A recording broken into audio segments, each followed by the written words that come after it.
The moment that alcohol stopped becoming optional, that's when it all shifted. Because we have like the pre-alcoholic days where I was a party girl, it was lots of fun, I only drank on the weekends, just at night, it was all good.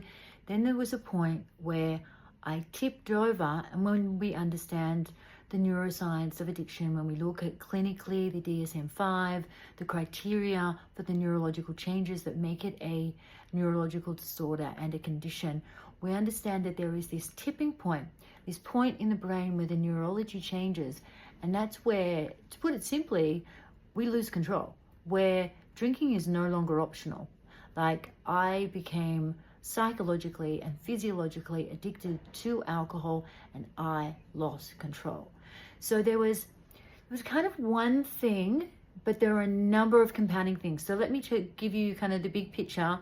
And so again, like with all my other videos, I want this to be, learnings and like warnings, and, you see this thing, watch out for that. Like, don't go there, danger, danger, danger. You've passed this point. Okay. Next thing is intimate healing and looking at within. So in essence, I lost control when I first started having the morning drink. So even if it was just a little sip before work to just and the difference, because someone who's a non-drinker, as a drinker, but it's a normal drinker, non-alcoholic, they will, the thought of alcohol the next day is like, ugh. Now, let's also be really clear with this. Some people think they're not alcoholics because they don't drink every day and they don't have the morning drink. That's not true, because it's the relationship with alcohol, the obsession with alcohol, the need to use it as a self-soothing mechanism. So this isn't like the 100% guarantee for everyone. This is the one thing. But for many of us it is. So for that reason, I'm going to share. So when I had the morning drink and I felt this, I feel better.